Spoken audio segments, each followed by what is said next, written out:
Alasan kenapa kita harus belajar tentang saham dari sekarang. Sebelumnya, teman-teman harus paham dulu kalau saham itu berbeda sama kripto, forex, binomo ya. Jadi, saham itu merupakan bukti keikutsertaan kalian menanam modal di sebuah perusahaan. Oke, contohnya gini. Ada teman kalian yang punya bisnis warung nasi pecel. Nah, karena kalian tuh ingin memperoleh keuntungan tanpa ikut jualan, jadi kalian nitip modal ke usaha nasi pecel ini. Kuncinya adalah usaha dan kegiatan jual belinya itu jelas. Karena itulah saham adalah salah satu investasi yang menjanjikan, nggak ada unsur judi ataupun penipuan di dalamnya. Sedangkan investasi yang akan kita lakukan itu tidak sesederhana warung nasi pecel.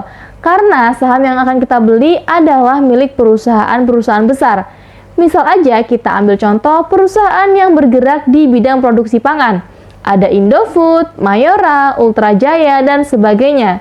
Nggak perlu ikut mikirin perusahaan sebesar Indofood dan nggak perlu juga jadi karyawannya.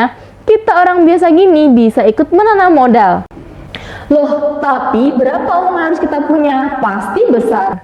Stop, jangan netting dulu. Oke, langsung aja kita cek harga saham-saham tersebut di Februari 2024.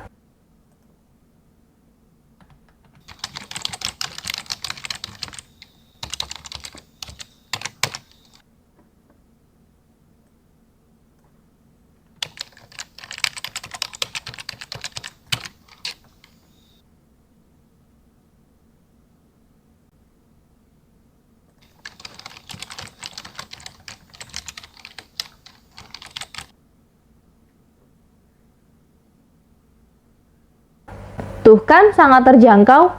Terus kira-kira penting nggak sih belajar saham dari sekarang? Jelas penting banget teman-teman, karena untuk mendapatkan uang yang berlipat-lipat dari modal awal itu adalah kemungkinan yang sangat besar di pasar modal saham. Oke, langsung aja aku kasih contoh perhitungannya ya. Di sini aku punya contoh sebuah saham film.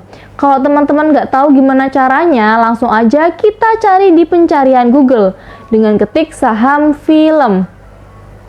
Nah, muncul harga saham saat ini. Kita ambil contoh saat harga sahamnya di tahun 2020. Di sini terdapat harga Rp124. Kalau teman-teman beli 100 lembar di tahun 2020 tadi, teman-teman akan mendapatkan uang senilai Rp6.025.000 di tahun 2024. Kalau modalnya 1.240.000, maka teman-teman akan balik modal 60 juta. Kalau misalkan 12 juta, teman-teman akan balik modal 602 juta. Dan kalau modalnya 124 juta, bisa kita kalikan sendiri menjadi 6 miliar. Wah, nggak main-main kan keuntungannya? Tapi kan itu cuma contoh, banyak kok yang rugi juga. Tapi tenang aja, agar kita minim resiko kerugian, kita harus terus belajar dan memahami fundamental atau dasar dari sebuah perusahaan itu, agar kita tahu gimana caranya bisa untung besar.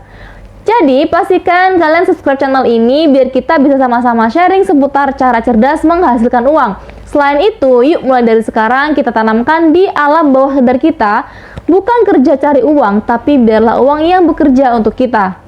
Oke, sekian dulu video dari aku. Terima kasih sudah menyaksikan. Sampai jumpa di video kita selanjutnya.